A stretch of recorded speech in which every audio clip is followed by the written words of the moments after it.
Good afternoon, good evening, and good night. My name is Dan Barrett. As always, joined by Simon Foster. Simon, I'd ask how you are, but here's a question for you. Oh, thanks, Dan. Hello, everyone. Here's a question for you, Simon. Housing. You live in one, right? Yes, I'm in a fourth floor apartment in Sydney's northwest. But yes, I know what you mean by housing. I was expecting you to say that you're in a three-walled studio lifestyle, and so the fourth wall is obviously the audience. Oh, clever. No, you really expected me to say that? Wow, I No. appreciate your confidence in me. Well, But do go on. I picture you as kind of like a sitcom star that I've got regular access to. Like you're my personal Urkel. Oh, Urkel, am I? Well, that's a thing. I was expecting like a George Costanza reference or one of the Cosby kids, but maybe not. Yeah, I know you could be a Theo. I could definitely be a Theo. Yeah, Yeah. I've got Theo running all through my veins. You were talking about housing. Oh, yeah. So I just moved into a new place. So I've got a new studio set up, and congratulations. Yep, slowly getting there. It's all on, but I just wanted to do a bit of sizzle for our middle bit, which is inspired by the fact that I'm in a new residence. I started thinking about TV characters and where they live. And so in this week's middle bit, which is a section of our podcast that takes place in the middle of the podcast. I see why we called it that. Good idea, yeah. Yes. Yeah, it's very clever. And so in the middle bit this week, we're going to talk about the best houses on television. These are the houses, and bear in mind, I'm talking about houses. I'm not talking about apartments. I'm not talking about flats. I'm not talking about Oscar the Grouch living in a garbage can. I'm talking about a proper house, walls on each side, up, down, left, right, like it's a proper house. You're taking the apartments out of it, really? Well, okay, because some of my favorite sitcoms are all apartment dwellers. Sorry, Simon. Did you see the note that I sent you this morning in brackets? Not apartments, actual houses. It's in the first line. Oh, it's on the running sheet. I don't read the running sheet. Okay, actual houses. I'm prepped and ready. There's a reason I didn't want apartments in there, but we'll get to that in just a short while. But anyway, we're going to talk about the best houses on television, and these are houses that we'd actually want to live in. So it can't be so opulent that, it feels a bit sort of, awkward. Oh, so we're not, it's not Downton Abbey-ish. We're not going to go down that path. Exactly. You should read the entire paragraph I wrote for you, Simon. There's a whole paragraph, really? It was short sentences. There's so many rules here, but no pictures. You know, I only read pictures. Okay, folks, this is always screen watching. Sorry, I don't even know the name of the podcast. Maybe I need pictograms myself in order to get through this. Folks, this is screen watching. Words, no pictures, but we're getting some pictures. It'll happen, I promise. This is not like TV, only better. Television, teacher, mother, secret lover. What, that's it? That's your movie? Well, I said that I had an idea for you.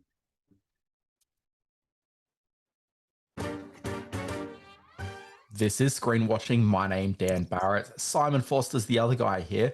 Simon Foster, what are you talking about this week on the show? Look, I have got two very interesting, one film and one TV documentary called The Last Movie Stars. It's on Foxtel next week. This is the story of Paul Newman and Joanne Woodward. I'll be having a look at that. And I'll also be reviewing the new big Idris Elba film. Beast, which stars him and a wildly CGI animated lion. But I'll get into that a little bit later. Yeah, I was really keen to get along to the preview for it, and then I saw some critics who'd gotten along to some earlier screenings, and I decided maybe to give it a miss. But anyway, I'll be talking about a couple of other things. So while Simon's talking about Beast, I'll be talking about The Bear, which is not about a beast at all, but instead it's about a guy who's a chef. But I'm going to talk about that. It's coming soon on Disney Plus, and it's a pretty good one. I'm also going to talk about Pantheon, which is a new animated series coming to AMC Plus that I think is kind of interesting. Anyway, Simon, let's not dilly-dally. Let's dive right into some reviews. I'm going to talk about The Bear.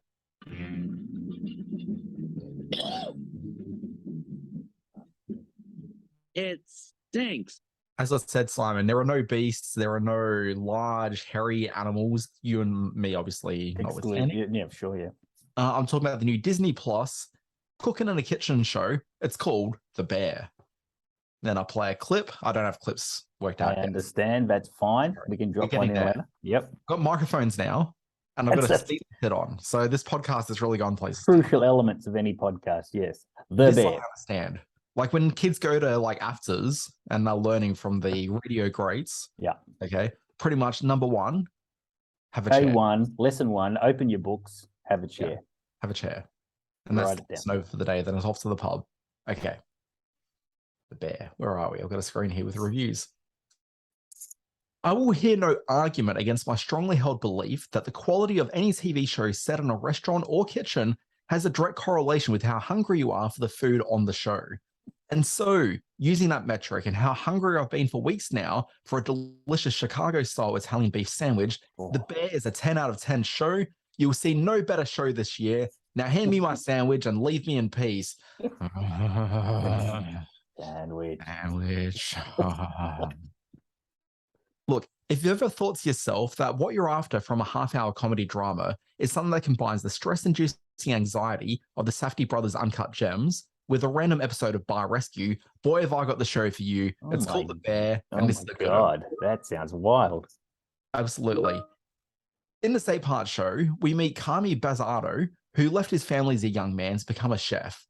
After spending a decade or so away, working in some of the world's best kitchens, he's now running the family Italian beef sandwich restaurant, got to be clear on that one, following the recent suicide of his brother.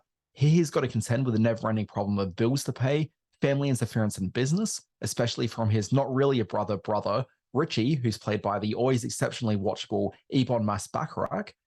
He's also dealing with mobsters and customers. And on that last part, like, what's worse? In the show, there's very little reinventing of the wheel, but Base Little bubbles away magnificently thanks to the execution of it. Under the control of showrunner Christopher Storer, the writing is in no way showy, it puts everything on the table, and it makes it easy for any viewer to follow. But there's enough character work taking place here that's obscured from main view to make the journey we go on with these characters feel really rewarding for the viewers who are willing to pay a bit more attention. Also, and again, this is the credits of the writing, the show reminds me a lot of Ted Lasso. It's in no way as earnest as that program. In fact, it's really quite the opposite. But both shows are about talented outsiders who inspire a team to achieve more than they previously thought possible of themselves, simply by creating a workplace and establishing patterns that allow them to be their best. And The Bear, for all of its dark cynicism in the show, is actually surprisingly really inspiring. Like all great TV ensembles, you'll find yourself quickly in love with a group of ragtag misfits that surround our main character. Now, this is especially remarkable in a show like this, which is so dark and edgy in its aesthetic.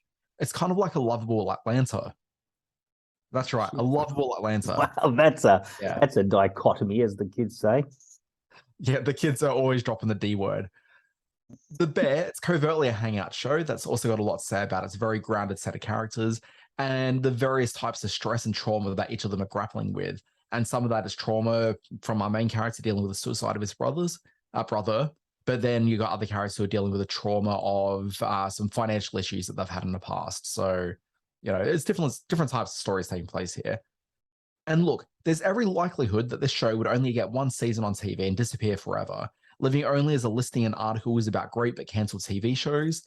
And so as a result of that, they've actually made a very active decision here that the story of these characters and their shitty but delicious sandwich store that they run is actually resolved by the end of the season. And it's resolved in a really satisfying way. But the good news is the show defied all expectations and somehow became a buzzy hit show. It will absolutely be back for a second season. And so until then, I'm going to be spending my nights up trying to perfect I'm going to spend my nights up trying to perfect an Italian beef sandwich. Which sounds delicious. I am partial to the odd Reuben myself. I love a good Reuben sandwich with the horseradish and the corned beef. This sounds very much like a slice of someone's life. Were the people involved in its creation sort of that world or come to it from a restaurant background? Not as far as I know, but one of the producers, and I tried to find this, but I spent maybe 2 minutes looking it up and I just didn't find the answer in that 120 seconds, has the surname Matheson. And one of the cast members on this is renowned bad boy celebrity chef Matty Matheson. Oh, okay. So there might be his brother or something. And so there's a bit of that connection taken. Okay. Clearly the attitude of someone like Matty Matheson, who people might know from Viceland programs, where he had a few programs there.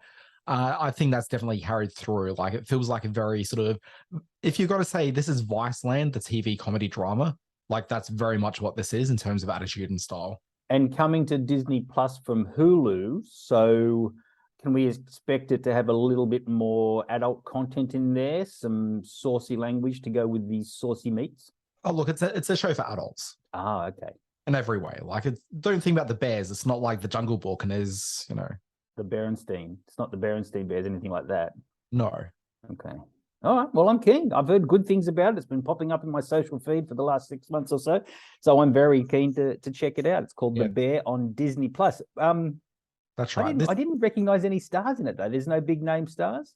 Sorry, did you not hear me say that it's got Ebon Moss Backrack in it? No.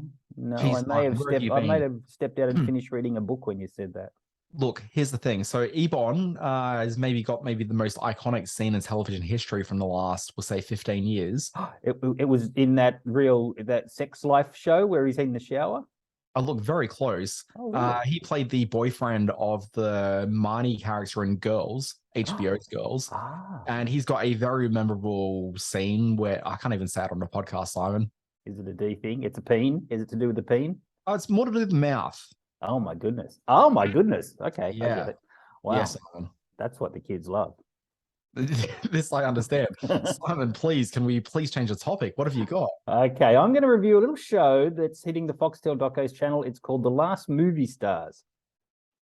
I'll probably play a little clip.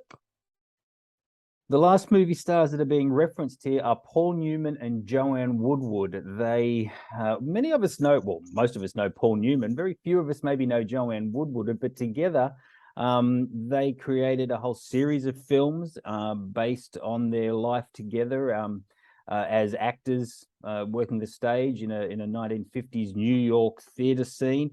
They went on to be big movie stars, and Ethan Hawke, who's directed this multi-part documentary series, has got a whole lot of people from contemporary Hollywood, from the contemporary theater scene, to act out and recite long passages of dialogue that are taken directly from the transcripts of the interviews with Woodward and Newman over the years that have been kept in secret, that haven't been published at all.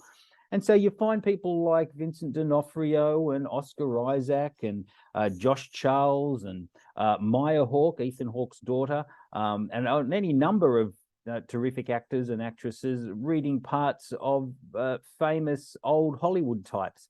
The main aim of the documentary is to give insight into their marriage and into their shared acting process. But you also get a little bit of a deconstruction of what the Hollywood movie star was over the last 50 odd years. Paul Newman, who's arguably the biggest of those movie stars, was a terrible alcoholic, and that impacted his family life and his creativity. And it wasn't until very late in his life, not long before his death, that he was able to put some kind of cap on his drinking. And it showed a very tolerant Joanne Woodward, and the break she put on her career to ensure that his could take off, something that doesn't sit too well with the attitudes of today, and didn't really sit too well with her either, if what we see on screen is we're led to believe. This is a really beautiful, potent, powerful piece of documentary making. The actors reading these words and learning how much of a flawed human being and also a special artist that Newman and particularly Woodward were, makes for a really unique sort of documentary experience. Ethan Hawke's done some really interesting work lately, and while he can still make some money on the side making movies like The Black Phone, his real sort of passion in life is obviously acting and exploration of the human condition through acting, and that's what this documentary does. So it's called The Last Movie Stars, coming to Foxtel from September 1. Yeah, look, I'm pretty interested in this one. The one thing that's maybe stopped me from watching it is just that I'm not really that familiar with either of their movies. Oh, Newman? Oh, yeah, I guess this is probably where that 10-year age difference that we have sometimes comes into play, because Newman was still he was on the slide. He wasn't sort of the huge movie star that he was in sort of the late 60s and 70s, but I saw quite a few, especially The Verdict. The Verdict is one of my favorite movies and a great Paul Newman performance. As the documentary points out, that one of the first to really capture what a great and sort of multi-layered actor he could be, because the good looks always sort of got in his way of being taken seriously. Yeah, I always kind of feel that there's some movie stars where Paul Newman's definitely one of these. The films don't necessarily have a lot of longevity in terms of there's something culturally that isn't necessarily that appealing to later generations. Like, I'm sure I can sit down and watch The Verdict and have a great time with it, but it hasn't really necessarily sort of maintained its position in the zeitgeist. And it may swing back around at some point, but there just hasn't been that moment for the film in the years. For the Verdict, I think you're true. I think he's probably got two films that are just part of Hollywood lore and are kind of timeless, and they would be Butch Cassidy and the Sundance Kid and The Sting, the two movies that he made with Redford. They at that point they were two movie stars at their very peak, and it was Redford that came out on top after Butch Cassidy and the Sundance Kid, and it was Newman that sort of stole the limelight for The Sting. And between those two movies, it shows what a real movie star was then and hasn't been for a long time. Yeah, but I mean, again, those both titles where I feel that both titles are certainly films that I'm well aware of. I've seen neither movie, but that's because I think they kind of seem as products of their time and haven't really had that second life for whatever reason. Totally disagree. Maybe The Sting, The Sting maybe is kind of a simple story that is best just enjoyed without putting too much emphasis on it. But the level that the adoration that film scholars and film students and everyone has for Butch Cassidy and the Sundance Kid makes it a truly timeless. I think this is film Twitter that still have reverence for it. I'm not sure that it really exists much beyond there. Not at all. No. In film history, there's no. You're talking along. I'm not talking about film history, Simon. I'm just talking about So, like, for example, what am I thinking about here? So something like, say, The Graduate or Rosemary's Baby, or I'm just trying to think of other films that kind of have a similar sort of level of reverence for them from an artistic standpoint. Of that period? Like, Cassidy and the Sundance. Okay, like all those films have had like some sort of afterlife where there's been some sort of cultural element about them, which has just become a bit more. It's kind of like when you go into a 20-year-old's bedroom and you find the posters up on the wall, and it's sort of the retro things that kind of, for some reason, resonate. And it may not necessarily be the actual film or album or bit of ephemera itself, but there's just something about the visual identity of it, which seems to be embraced by that younger audience. Okay, I just don't think that Butch Cassidy's necessarily had that. I think it's got its place in film history for deserved reasons, presumably. As I said, I've never seen it, so I can't really say 100% that's true. But, you know, everyone else seems to speak warmly of it, so I'm sure it's true. But I just don't know it's actually really translated through generationally. I just don't know that there's that carryover. And like, there's lots of reasons why films may not have that. And it could be to do with distribution and just general availability of the movies and that sort of thing. So, you know, there's all sorts of reasons that got nothing to do with the actual film itself. But I kind of feel the conversation around the film from those that appreciated it of the era hasn't necessarily carried through, in the same way we were saying the same thing about American Gigolo last week, where just the availability of it and the cultural conversation, I don't think it's necessarily carried through in the same way. Well, agree to disagree on that. I'm convinced that there is that Butch Cassidy and the Sundance Kid casts a very large shadow over multi-generations of movie watchers. Yeah, I'm going to hit the streets. We're going to do some Vox Pop, Simon. Yeah, sure. Okay. Well, ask them about Rosemary's Baby and The Graduate while you're at it. These are not films that a generation of which you speak, which apparently gives credibility to films of 50 years ago because of what's like now, is should be the standard bearers, which I just don't understand. But I think the reason why The Graduate had the carryover I mean, The Graduate has an obvious thing where it's youth culture, and I feel there's a very strong connection that anyone can have to the Ben Brantley character. But where I think The Graduate managed to fully make it through is Simpsons references. Simpsons in those early years are so heavily loaded with Graduate references that I kind of feel that sort of yanked it forward in a way that I'm not sure it necessarily would have. But it was also I would also argue that DVD. I would also argue that the Graduate is intensely personal and intensely sort of pertinent to children and teenagers and young people of the 60s in a far more profound way than it was to anyone nowadays. Whereas something like Butch Cassidy and the Sundance Kid is literally a timeless movie, can be watched. And maybe that's to do with the genre. Maybe it's a Western thing, but it can be watched as a very contemporary comedy drama, comedy thriller, just not regardless of the fact that it's a Western or not. I think the fact it is a Western is probably what's really held it back a little bit from having that sort of zeitgeisty continuation. which is, I mean, the Western just generally isn't really necessarily in favor, particularly amongst the youngs. Whereas, like we're talking about teenagers, you're saying that's rooted deeply in the 60s, as if young people can't relate to the idea of feeling ennui as a teen trying to work out what you're going to do with your life. Not in the context of what The Graduate meant to the people of the young kids of that period. It's different. And having said that, the comedy and the personal interaction of the characters in Butch Cassidy and the Sundance Kid are unlike any Western, and that's why it's continued and defied the fact that it is a Western, whereas that genre sort of ebbs and flows in popularity.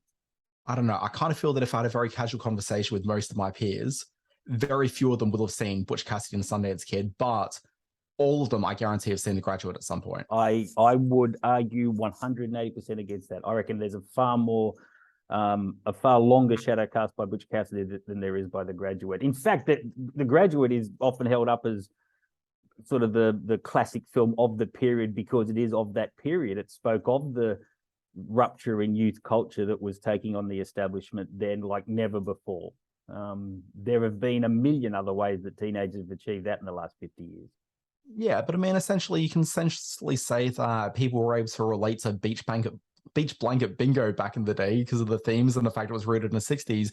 But that doesn't necessarily mean that that's relatable with this day and age. I think The Graduate has something to it which managed to carry it through. And as I said, it's got nothing to do with the quality of the movie, Simon. I just kind of feel there's conversations that exist around these movies where younger generations glom onto something in a way because of its availability, or there's some sort of cultural remnant that people are able to latch onto. I don't know that it's there with Butch Cassidy. Okay. I agree. I don't think you know that it's there with Butch Cassidy. You should spend the next week watching Butch Cassidy. I think it's all over the Star Network, over Disney Star Channel. They've got it on there, so you definitely should have a look at it. I mean, it may well be, but actually, is it even there?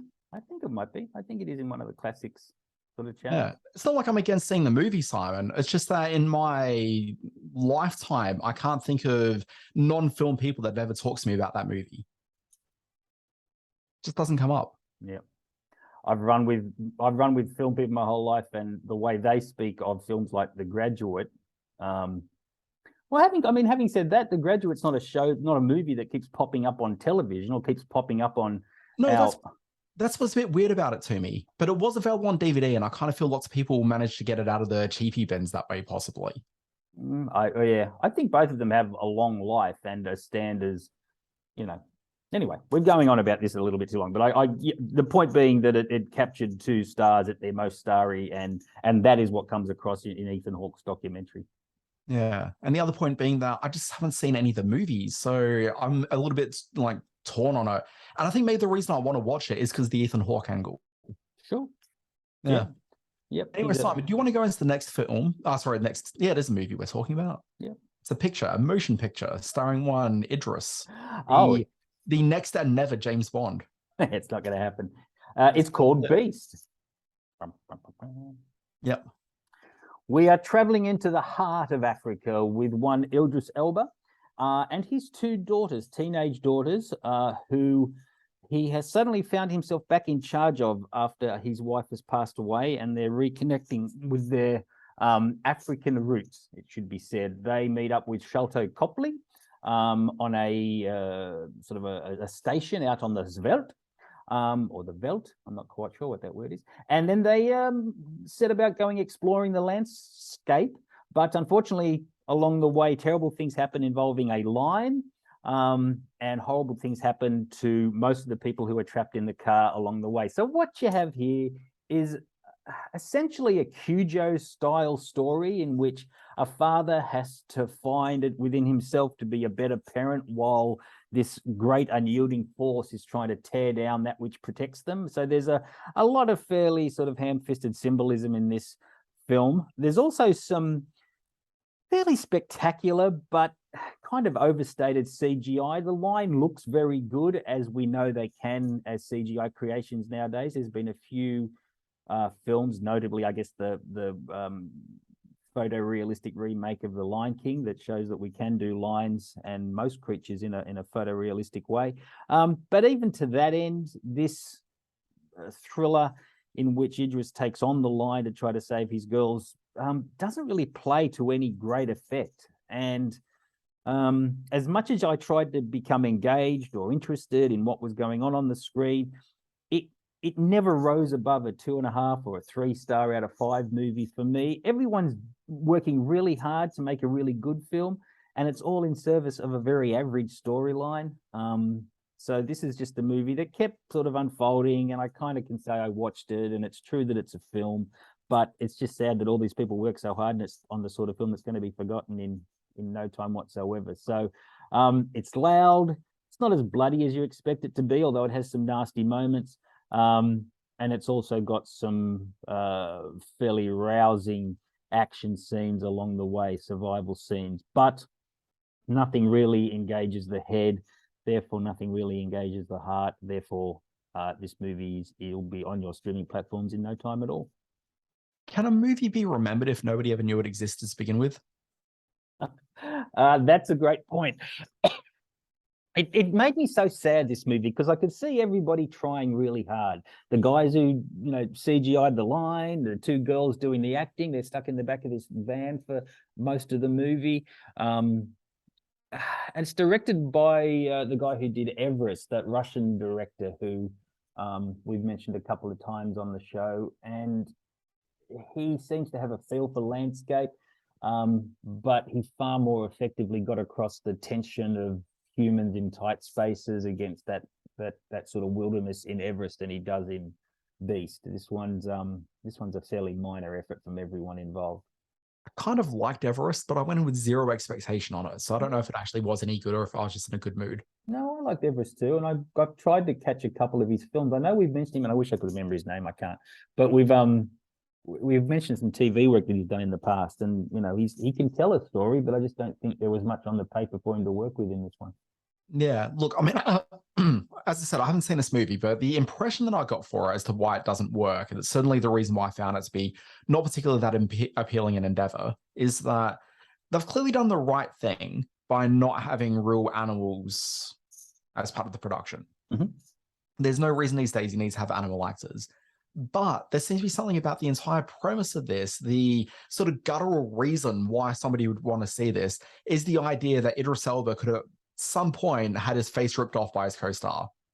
And you kind of want that. It's the same reason as to why CGI special effects aren't really as appealing as when there's been some sort of tactile thing that actors are working against. And so just knowing that it's just a CG line, suddenly there's that element of danger and tactile ability, not a real word, that's just absent from the film. And therefore, what's the reason to watch it? You are 100% right. I can't believe I'm saying that, but you are. That is a major concern I have with movie going forward, in that while it's always been the art of illusion that's made movies amazing, to see stunt work done by real stuntman or animal acting done by real animals has been part of the joy. When everything on screen becomes just a photorealistic cartoon, it's just a cartoon and there's no engagement at all, which is, we're going to get into, this is why Marvel movies don't really excite me anymore, or why that sort of spectacle is just spectacle for spectacle's sake, and is, people sitting at a laptop making it all happen, and that's fine. That's movie making nowadays. But you're absolutely right as to why this doesn't work. There's no imminent threat when he's fighting. In fact, you've just made me realize there was a couple of points in this movie, especially one scene where Sharlto Copley is cuddling a couple of lines. That in real life he's cuddling a couple of actors in green suits. And I remember thinking at the time, I want to see the making of this, because it's going to be like those behind the scenes footage from Game of Thrones where you see the actress cuddling a big green piece of styrofoam that's then colored in with a dragon. So yeah, you're absolutely right. That you made me think of, recall that. So well pointed out. Yeah. I just realized that we're going, in terms of segue, if we're going to talk about cartoons that feel really flat on the screen because they're cartoons. Simon, did you know that we're about to talk about a new animated TV series? It's called Pantheon. It's on AMC Plus. We're going to play the clip. Now, Simon, I introduced this talking about it being a bit flat on the screen, but only because it's 2D animation. Apart from that, this sings, it pops on the screen. I was very much into this program. Good. So was I, because I watched a couple of episodes of it, and while I was concerned where you're going with the flat animation reference, I actually think it's beautiful animation for the 2D crowd. And there were scenes in this, very simple scenes, just stuff inside a house, or stuff inside a lab that absolutely pop off the screen and look beautiful. But tell us a bit about Pantheon. Yeah, so I've only seen the first episode of this one, and what is there, 4 episodes or what? More? There's 4 that have been released. I think there's a few more in the series. Maybe so 4 screener episodes. Yeah. Got to get onto it. So anyway, the premise of it is, and to be honest, I don't actually know fully what the premise is because there's a bit of a mystery element to it all. So I think I kind of understand where it's going, but I don't think I could say with any great certainty that's where it's going. But it opens with this bullied teenager. Her name's Maddie. She is being severely bullied by all the other girls in her class. She's got a father who's on the cusp of dying. Between the first scene or 2 and the rest of the episode, he's passed away. She's dealing with that. She's dealing with a mother who's maybe sort of slightly absent from her life a little bit, but at the same time, she tries to play a role where she can. Anyway, one day she finds these messages being sent to her from some strange guy she's talking to on the internet, this being Maddie, the teenager, obviously not the mother. But the messages are only coming in the form of emoticons. And so she's trying to have a conversation with pictograms, like talking to you, Simon. Like, you can't read an email, but you can read with images. That's what I do, yes. Yeah. I'm quite good at Braille. Yeah, so as it turns out, the father has been uploaded to the cloud by way of some sort of, we'll call it like a dodgy tech-focused company of some description. I don't quite know exactly what they're an analog for, whether it's an Amazon or if it's a Facebook or something else entirely. I'm not quite sure where it's at just yet because I'm yet to find that out. But that's taking place. There's another teenager at her school who is a super switched on, techno whiz kind of a kid. It always feels a bit sort of unrealistic, the level of skills that these kids supposedly have in the movies. So he's on the case. There's a couple of other characters who all have their thing. It's an anthology. Well, it's not really an anthology, but it's a large ensemble with all these characters who are related to this core mystery in one way or another. At the end of the first episode, we don't quite know what a lot of the connections are. We see where Maddie fits into the story, but we're not quite sure with everyone else yet. But as a first episode goes, Simon, the mystery is really quite interesting and I'm hooked. Yeah. Watching this, all I could think about was back in the very late 90s, there was a lot of conversation, and this is kind of coming from the fact that we had a bit of a cultural shift take place where there was the rise of influence of Ain't It Cool News, if you remember that amazing website. Absolutely, yeah. A lot of the conversations there was talking about how animation should be more adults, and people were really calling for there to be actual sort of adult animated series, not adults as in like an adult picture, but, in terms of grown-up stories. Sure. And so that kind of started to influence Hollywood a little bit, where you saw productions like there was a show that was produced by Spielberg called Invasion USA, honestly, off the top of my head. Mm-hmm. And there was a couple of other efforts, and they never really quite hit the mark, and they kind of just went away very quickly. But it just sort of seems as though American animations never really had a great opportunity for dramatic narrative storytelling for adults that isn't a Simpsons-style rip-off series where characters are being funny, doing funny things for the sake of the joke, and not really for the sake of emotion and, really crafting strong narrative and, telling a proper story. It kind of feels like Pantheon, to me, is the first series to come out of an American storytelling stable to be doing this. When you watch it, there's a lot that reminds you of a lot of anime, and I'm sure that a lot of anime is probably a heavy creative inspiration here. Yeah. I'm sure there's probably quite a few touchstones they're really trying to achieve, but at the same time, this is a distinctly American story with an American point of view to it. And it's a really interesting production set that it actually exists, because they've been calling it for it since the days of Ain't It Cool News. And it's been a long time since Ain't It Cool News was cool news itself. But now we've finally got something that's kind of actually achieving that. Yeah, I'm forward. I pushed on through the second episode of this, and the concept of what is called uploaded intelligence is more sort of finely honed in the second episode. The consciousness of the father is sent into the cloud, and we learn that that Maddie is sort of communicating with her deceased father. And at the back of all this, yes, there is this giant company called Logarithms, which uses scanned brains and scanned brain tissue to send people's consciousness into the cyberspace realm. It's a really, really fascinating technical exploration, but me and technology, I can't sit still very long for it. So I was much more engaged with the characters and the character plight in this, which is very engaging. And it's really interesting hearing actors like Paul Dano and Rosemary DeWitt and Ron Livingston, and in his final performance, the wonderful William Hurt doing some voice work as well, providing voices for these characters because they give a really unique sort of voice acting experience. And you know, I reiterate that it's such a beautiful looking film. And I must admit, I was taken a bit by surprise when I put the screener on and I looked down and it was like 42-minute running time. This is like a proper, you know, hour-long drama if there were ads in there. So this is some serious storytelling, and it delivered on that sort of surprise. It's a really challenging but a really interesting bit of television. Yeah, I have to say I didn't really find it particularly challenging. The first episode isn't. It does establish in very small steps the concept of the UI, the uploaded intelligence, and the role that Maddie and Caspian are going to play in the storyline. But things double down a bit in that second episode, and by all accounts, further along. Yeah, it does seem to be treading very similar grounds to the show Upload from Amazon Prime Video. Yep, that was another one. What was the one that was done in rotoscope that starred the girl from Alita Battle Angel? She was in it. I was talking about Upload from Amazon Prime Video. That one was called Undone. Undone, that was it. Yeah, that was another one that really sort of used more of the fantasy element and used the animation to tell this alternate reality type of storyline. But yeah, I remember liking that a lot as well. Yeah, I mean, that's probably the two different approaches to the way you can approach adult animation on TV. This is very much a strict narrative and uses its visuals. Ultimately, there's no reason outside of maybe budgetary reasons why you wouldn't have this as just a straight drama. Whereas something like Undone is very much about a woman entering her consciousness, and there's lots of visual versus mental experience, like tangible real world experiences versus a mental experience that's being sort of blurred into that one like harmonious image. So there's definitely a strong reason you go for animation here.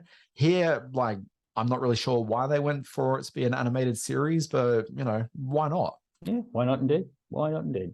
Yeah. Okay, so it's called Pantheon. It's coming to the AMC Plus network here in Australia soon, isn't it? September 1, next week. Yeah. Also in cinemas this week. Sorry, just on that. There's the reason why I wanted to talk about it this week and not wait till next week to talk about Pantheon was just because next week got Lord of the Rings dropping. Oh boy. And I really think that there's a huge mistake dropping this on the same day as Lord of the Rings, because there's no way that this show, which has, you know, a very nerd-friendly concept behind it, is going to get any buzz whatsoever in the shadow of Lord of the Rings. Yes, that would be a concern. I can see it as being counter-programming, maybe skewing a bit older. Dude, it's a lot of the same audience. It's so, yeah. I hope it finds its audience. I hope it has a longer life than the sort of fleeting opening. Does that still exist in television though? Like, cinema became cursed by headlines that spoke of the opening weekend's box office and things. This was dead on arrival and this is underperforming and all that sort of stuff. Is television still sort of bound by that kind of reporting? I think increasingly more so now, and that may change a little bit as TV starts going more to a weekly drop model. So a really interesting case study in this is The Resort, which is the new Peacock series that we talked about on our show a couple of weeks back. Because that's going out weekly, there's been a few opportunities to sort of swing back and have another conversation about it. And it does feel like there's been a little bit of momentum behind that program. But I do think that because Netflix came along and started dropping everything all on one day, that's very much how we talk about TV shows. We look for that show we're interested in. If we don't catch it on that weekend, like the only reason we're going to come back and swing back to that one is if the algorithm pushes it one night and we're a bit bored and we just sort of stumble across it. Or if the second season launches and it's like, oh, I never watched the first one, I'll go back and start there. And outside of that, that conversation just disappears. How do you, with your analytical mind, and I'm dumping this on you without mentioning it, but how do you interpret the opening numbers for House of the Dragon? Oh, I mean, look, it's hard to really say without being completely privy to their actual numbers on their streaming service and also what the actual real budgets are. Like, I think there's a bit more transparency in Hollywood, and like a lot of that's shadow games as well. So it's not like that's super clear. It seems even less clear when it comes to TV budgets to a certain degree. But the narrative that HBO is pushing out there, that 10 million people watched the first episode in North America, to me, that sounds pretty good. It's the highest number HBO's ever had for a debut series before. That seems fine. Lots of room to grow. The original series was doing 18 million for that final stretch of episodes.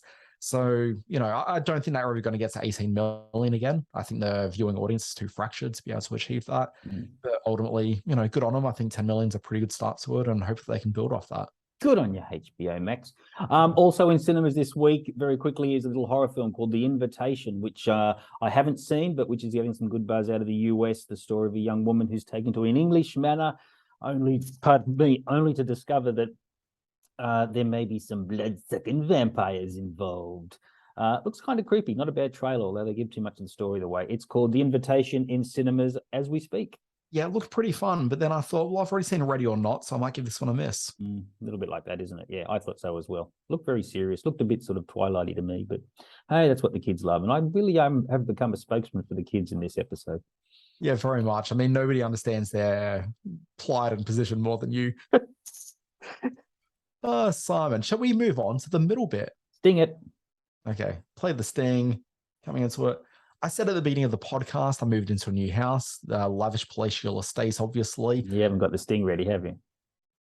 Oh, no, I was going to add it in later, but I could have I could have just done this. Nice one. Don't say nice one. Now I have to do like a re-edit. So I'm just going to press it again, Simon, and you're going to be quiet. So as I mentioned at the beginning of the podcast, I moved into a new home, palatial estate, obviously. Sure. Now, it got me thinking about, it only got me thinking about it because I was like, oh God, what are we doing for the middle bit this week? And then I'm like, oh, houses, let's do that. So it got me thinking very much, inspired absolutely by me moving to this new home, about the house that people live in. Now, I wanted to talk explicitly about houses and explicitly about houses on television. All right, explain this. Why? Why can't I go to Seinfeld's apartment? If we start talking about apartments, I feel that a lot more people, on a percentage-wise, live in apartments than they live in houses. Yes. If you take television. All right. I agree. Sure. Yeah. As opposed to the real world where you've got like suburban sprawl, as far as the eye can see. You stand up on that hill, you can see out yonder, there's just house after house after house. Okay, yeah. I'm not diminishing the people living in apartments experience. I've lived in apartments before. Maybe will again one day. Who really knows? But ultimately, I kind of feel there's just more people that live in houses. But I do feel that on TV, they're overrepresented in terms of apartment living versus houses. Apartment living as well tends to be a lot more aspirational, quite a bit more youthful. And it just kind of feels like it's a different conversation talking about houses if you include apartments into that. I wanted things to feel very much like suburban sprawl as we start talking about these conversations. Because a house as well, apart from an apartment, has a connotation of a certain wealth stature. So if you think about the houses that we see on TV, you could think about a mansion from the Fresh Prince of Bel-Air. Yes. That connotes a radically different lifestyle experience than people living in a house from Growing Pains. Okay. Yes. However, put two shows where people living in apartments together, and often an apartment can be in a very, socioeconomically interesting, like a privileged area, a place of incredible wealth. But the apartment itself may not actually look particularly great. It's just that's that real estate sort of thing. And you can't really sort of gauge it as forcefully on television as you can if you're looking at a house. Conversations around houses are more interesting. You make valid points. I completely understand. And like having read the running sheet now and what you've put in there, I totally get that what you're trying to say. So, all right, I'm down for houses. That's fine. I can do my Seinfeld bit a bit later on. The other thing with apartments is... Why would you want to live in the Seinfeld apartment? Well, I don't necessarily want... Well, because of all the cool Superman stuff, of course. But there's also an element... There's a very standard sort of sitcom set design element to do with living in apartments on television. There's the couch in the middle. There's the kitchen over there. Seinfeld didn't break any new ground when he was doing what they call the couch set kind of sitcom. So... yes, I can see why houses are far more interesting in terms of the discussion we're going to have. So why don't you lead off? Tell us about the houses you'd like to live in. Can I tell you about my apartment set theory? Okay. which is that any sitcom that's set in a house or an apartment, so like a residential based comedy, it is always better when the action's coming from from the door, the front door of the place, has to be on the right hand side of the set, moving direction into the house from the left, from the right into the left, than the other way around. Why? I don't know. If you just think about the best sitcoms and the best characters, they're always in positions where the door's on the right hand side. It's true. You think I mean, just the last 20 years, Everybody Loves Raymond, Seinfeld we've mentioned. Although Friends, I was waiting for the Friends argument. Friends comes left to right. Here's why Friends still falls into my theory, which is that yes, the door is on the left hand side, but who's everyone's favorite characters? It's not Monica and Rachel. It's Chandler and Joey are on the other side of the hall. So everyone moves from the right into the left in there. That's interesting. Wow. You've just made Friends interesting. That's good. Okay. That's okay. I get it. Let's talk houses. Okay. So I came up with a short little list, and I'm sure we can, grow things out. So immediately, and this is because it's me, okay, immediately the house that I think is actually fairly fancy looking and I'd really enjoy sort of, living in there myself, Stately Wayne Manor. Yeah, I knew that had come. Either that or the Batcave, although Batcave's kind of an apartment. So yeah. Oh, well, I kind of see the Batcave as being part of the same residence. That's true. It's like the basement. Sure. Okay. So the Stately Wayne Manor. Would you do any work on it? No. I'd keep it in its 1966 state. You just want a pole in your house. I know you love poles. Oh, dude, you got no idea. I just like to take the bust of Shakespeare, tip that head back, twist the button, hit the pole, go on down. All right, hit me with your next one. Okay, the next one. So that's my lavish home. But then the next three are very much like everyday worker homes. Sure. So I thought about the Brady Bunch. Yeah. I really like that house. There's something about the aesthetic of that house which very much speaks to me. Yep. You've got that. A lot of exposed brick. Sorry? A lot of exposed brick.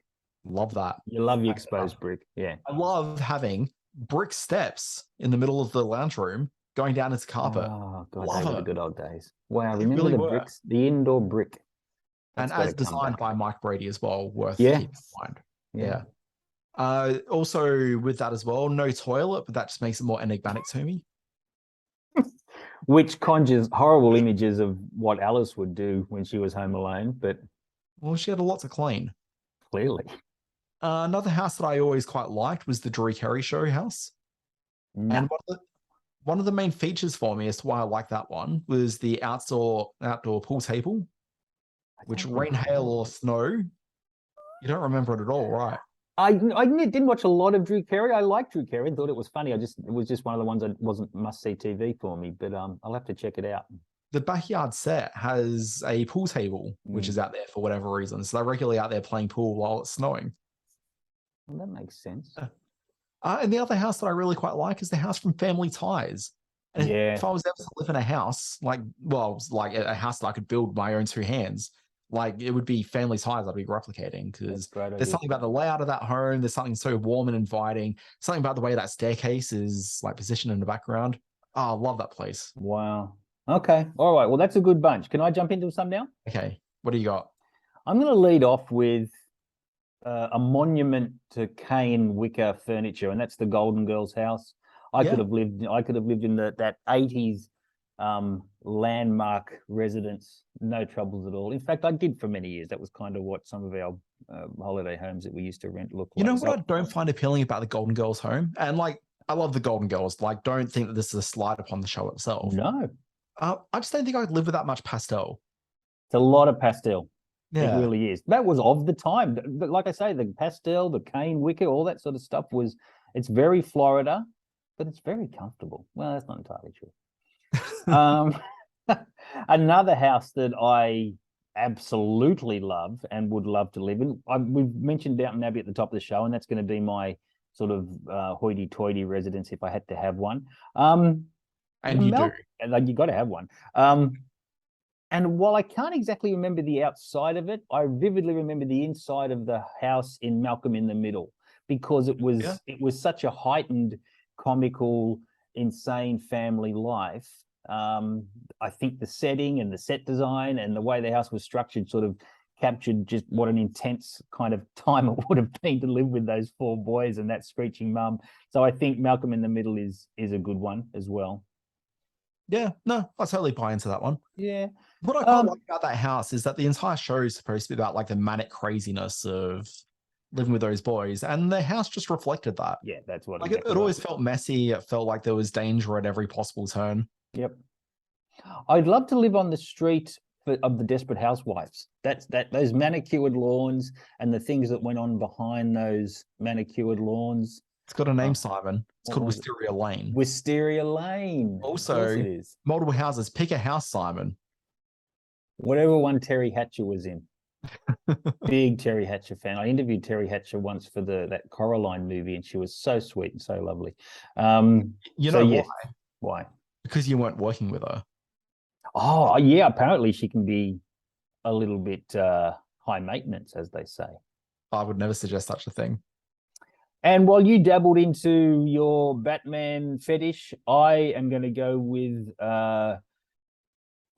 is it the Addams Family or the Munsters? Which would you prefer? I'm going to say the Addams Family. I think I'd like to live in the Addams Family house. Not the one from the movies, because this is the TV-only segment. Obviously. So it's the one from the TV show, and I am very excited about the Wednesday show that's coming up. I'm keen to see what they do with the classic Addams Family residence. So yeah, that's my fantasy one. That Wednesday show is going to be so terrible. That's going to be great. I'm really looking forward to it. I read what you said in your newsletter about it. About how Tim Burton hasn't been like entertaining or vital as a filmmaker for over 20 years now. Yeah, well, I did the research on that, and he made a good movie like 17 years ago. So you're quite wrong. Sorry, what film was that one? He did, I remember, it was, well, he produced Frankenweenie, which was very good, and Big Eyes wasn't too bad. Nobody saw Sweeney Todd, but I quite like Sweeney Todd. Anyway. It really mounts quite the compelling case. I'm keen to see it. We're Jenny Ortega fans, so I think Wednesday's going to be fun to see. So anyway, that's the middle bit, and it was quite a good one, despite minimum preparation. You barely even read the middle bit. I'm scanning through all the websites now with TV's iconic houses. Oh, gee, I've left some good ones out. What about the Breaking Bad house? That looks charming. It's fine. The house that I was like tempted to put in there, was the house from Different Strokes. Isn't that an apartment? Well, I'm actually not sure. Is it a house or is it a townhouse or is it an apartment? I don't know. I think it might be an apartment. I think you might be right. Yeah. Well, it's one of those sort of upmarket, multi-level sort of Manhattan type apartments, isn't it? If I remember correctly. Look, it absolutely is. Yeah. And so I was thinking about that, and then it sort of made me think, well, very much in the same layout of that house. Everything I like about that can also be found in the Cosby Show house, but I don't think I'd want to hang out in a Cosby Show house anymore. No, that's someplace I don't think any of us need to go. And is a fitting end to the middle bit for this episode. Sure. Do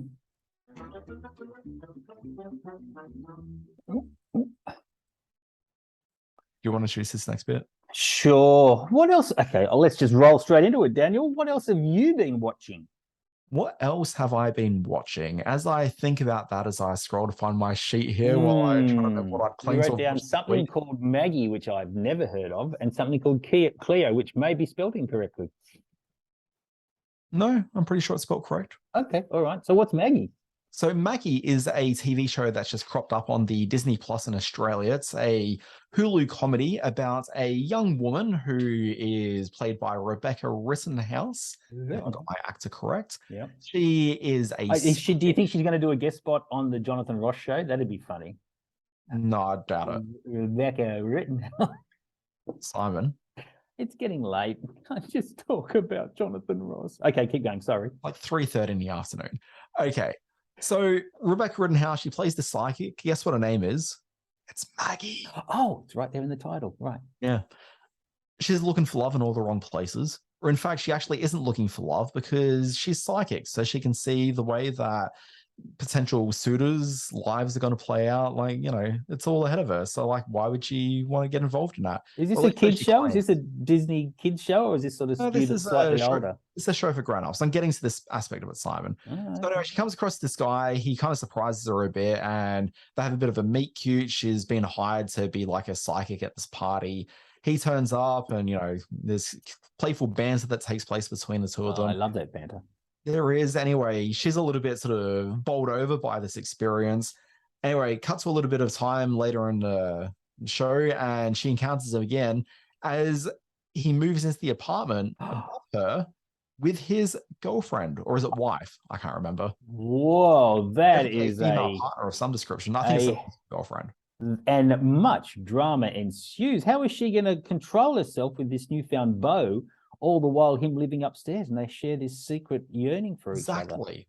So the deal with this show is that basically it is so it was originally made as an ABC network comedy, and then they chose to move it over to Hulu instead for whatever reason.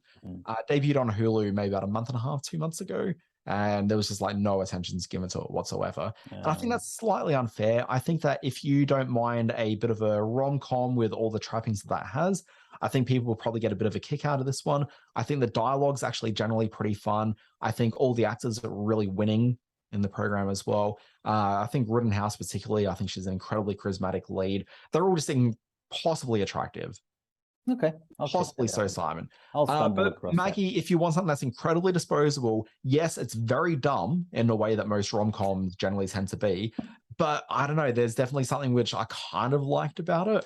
I'm not sure I'll come back for more episodes than the 2 that I've watched, but it's there. You know where to find it. Disney Plus. That sounds like classic Disney Plus. Good on them. And what's Cleo with a K? The German action drama. It's called Cleo. Ooh, and you can find this on Netflix. Okay. This is a series about a woman who is a hit person, goes along doing all the hit-based things. If you've seen movies like Atomic Blonde, you definitely know what you're in for. Oh, wow. I love Atomic Blonde. Plot twist, halfway through the first episode, the titular Cleo, she announces that she's pregnant and she wants out of the game.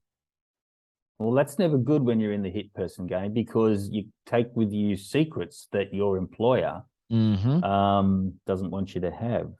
Yeah. And she's now got to run with a baby. And the double threat is that they're going to kill the baby as well. Wow, this is some heavy stuff. This is on Netflix? This is on Netflix. Wow. Dropped I think it was last week. So the full first season's there. So check out Cleo. It's rather good. Okay. I stumbled across season 2 of Only Murders in the Building. And, this is one of my favorite shows from last year. And yes, I see your big written in red, no spoiler conversations, as I have not watched Dan Barrett. So I'm not going to spoil it for you, only to say that the wordplay and the character interaction is every bit as charming, and on one particular occasion, utterly hilarious.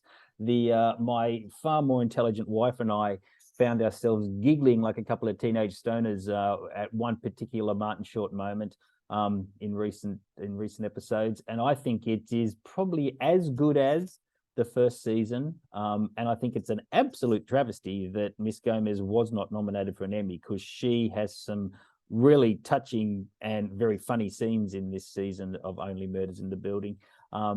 And while the 2 male leads are getting all the love, I think she, like she did in the first season, holds her own. So Only Murders in the Building is very binge-worthy. We did like 5 episodes in a blink, and I'm keen to see the last couple.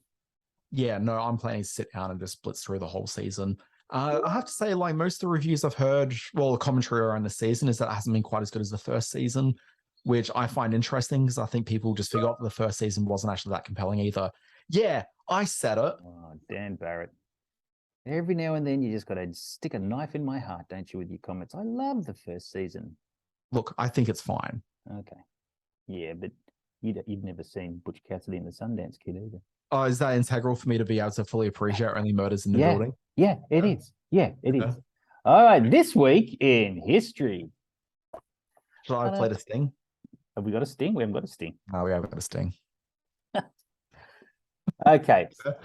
August 29, 1997, a little company called Netflix is founded by a man named Mark Randolph and Reed Hastings in Scotts Valley, California. And it was originally an online DVD rental business. You used to have to go into shopping centers and use the booth. And they'd post it out to you. You could post it back. And then and at one stage, Blockbuster was going to buy Netflix, and they said, nah, there's nothing in Netflix. And Blockbuster lived to regret that decision. Now, I've been in a room with both Mark Randolph and Reed Hastings, different days. Yeah. I've met one of them. I've shaken the hand of one of them. Wow. Nice Yeah. guy, nice person. I really liked Reed Hastings. Didn't think Mm. much of Mark Randolph. Oh, why? He's just a bit of a sales guy. Oh, really? Okay. Yeah.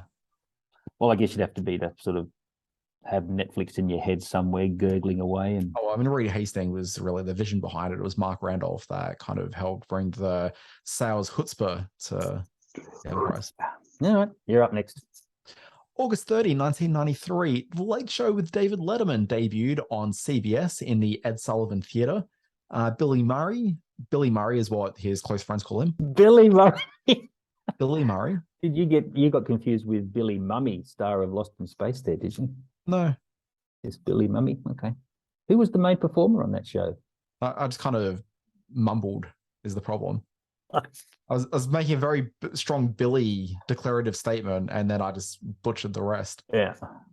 Cool. Billy Murray was the first guest, and Billy Joel, he performed. It was a big night. We all remember where we were on September 1st, 2006, when Luxembourg became the first country to complete the move to all digital television broadcasting. Luxembourg have long been at the forefront of international television innovation, and it was on September 1 when that was made clear in everybody's mind when they switched to all digital television. Well done. When did you go digital? When did you go digital? When did I go digital? Yeah. Have you yet? What do you mean go digital? Like, when did you first get a digital TV? Oh, a couple of years ago, maybe. Seriously. But we got a 4K thing, which is, you mean like a smart TV? Is that what you're talking about? Don't put me on the spot. When you went from analog television to digital television, I feel I was pretty clear in my question, Simon. Yeah, well, you use words that are sort of foggy to me. Well, it would have been 5 years ago, maybe 6. When did you do it? You would have been more than 5 or 6. Well, when did I'm trying to work out the year they switched off the analog signal. I feel it was more than 6 years ago now. It may have been. I don't know. I haven't thought about it much. Okay, so I can tell you when I made the switch and why I decided to do it. So It may surprise you to find out, Simon, I was an early adopter. Oh, not at all. That doesn't surprise me at all. What's this? I want to say it was 2001-ish, thereabouts. Whenever the sort of switchover happened, it was about 6 months after digital TV broadcasting had happened. Yeah. And what convinced me to go and spend the $900 to buy the set-top box was I was sitting watching the episode of Dawson's Creek of all programs. Yeah. And on digital, the thing that was quite different about digital versus what we saw in analog was they could watch things in widescreen. Yes. And I was really quite taken with the production quality of watching Dawson's Creek in widescreen. I was like, you know what? I'm doing it. So that would have appealed to me. Well, clearly it was more than 5 or 6 years ago for me because widescreen is the shit, and I would have got that very early on. I love anything in widescreen. So it must have been more than 5 or 6 years ago. I'm going to do my homework, get out some old receipts and see exactly when we switched over to digital. Well, for me, it was like 20 years ago, Simon. Well, it must be close to that. Which would have not long after the debut of Being John Malkovich, which premiered on September 2, 1999, starring... Well, she wasn't so lovely in this film. She was made to look particularly dowdy, but in every other respect, Cameron Diaz is so beautiful. And John Cusack, probably the last good film that he made too. Has he made a good film since then? Yeah, look, he's one of those actors that keeps working, and I've got a very soft spot for him because he was such an 80s superstar with things like The Sure Thing and, those sort of movies. But he's a steady worker, but the quality's dropped off a little bit of late. A little bit? A little bit. So, okay, so he did 1406, the Samuel L. Jackson film, the Stephen King adaptation, which was a very good sort of supernatural thriller, but it wasn't sort of centered on him giving a great performance. It was just a well-made show. And he's done some little sort of bits and pieces, indies along the way. He did that great thing a couple of years ago, the life of Brian from the Beach Boys. Not Brian Murray. See, you've got Murray in my head now. He was playing Wilson. He was the manager or something, wasn't he? No, he was the adult, really drugged out version of Brian Wilson, and Paul Dano was sort of the young Brian Wilson before all the drugs and pills took hold. So he was very good in that. Like I say, he keeps turning up occasionally in some interesting stuff, but there's a lot of stuff that goes straight to the back of the video store with John Cusack nowadays. Yeah, God only knows. No, not happy birthday. No, not that. Please, no. Not happy birthday. August 28, 1969. Sorry, just reading verbatim your notes here. I did Jack double print Black, that, didn't I? star of High Fidelity and Kung Fu Panda 2. Apparently, he's a comedian and singer. He was born in Santa Monica. This is the, you've skimmed right over the bold red print. This is the California Kids edition of the Weekend Birthdays. These people were all born in California.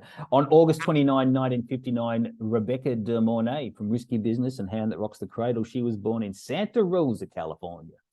August 30, 1972, the perfectly fine Cameron Diaz. She was the star of Shrek 2, The Mask, which is the prequel to The Mask 2, and My Best Friend's Wedding. She was born in Long Beach.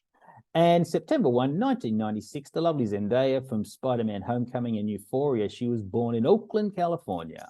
Love Zendaya. Zendaya. Oh, she's from Spider-Man Far From Home. Yeah, she was in that for about 10 minutes. She's making some money on the side. Gee, I have trouble watching Euphoria. It's such a challenging show when you'll have trouble being the father of a teenage girl one day. It's hard watching. It's okay. She'll be an angel. Yeah, she'll be fine. Yeah. Simon, I think we're done. I think we're done. This has been Screen Watching. I don't know how many hours we're deep into this now, but thank you very much for persevering. My name is Dan Barrett. You can find me on Twitter at the Dan Barrett. You should start your day, and you should, with my free newsletter. It's called Always Be Watching. Find that one at http://alwaysbewatching.com/BillyMummy.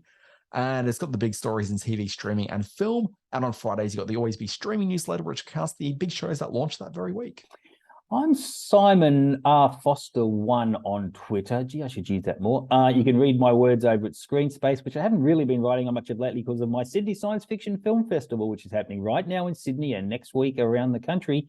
Go to the Screen Watching Facebook page at Screen Watching Podcast and check out our Screen Watching YouTube channel, where there's lots of uncut interviews and fresh trailers.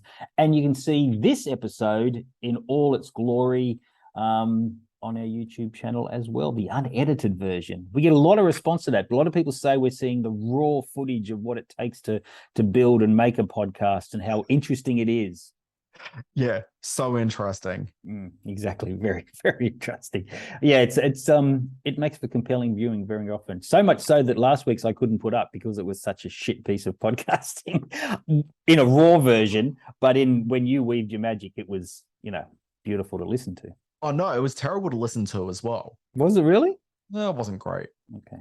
Well, because I didn't actually have any equipment. I was trying to go off a terrible USB mic that I had nearby. That's right. With no chair, so I was kind of balancing on my knees for most of the podcast. Lesson 1. What did we say at the top of the podcast? You got to have a chair. Exactly. Yeah. Important lesson. Folks, this has been Screen Watching. I've got a chair. Simon's got a chair. We'll have chairs next week.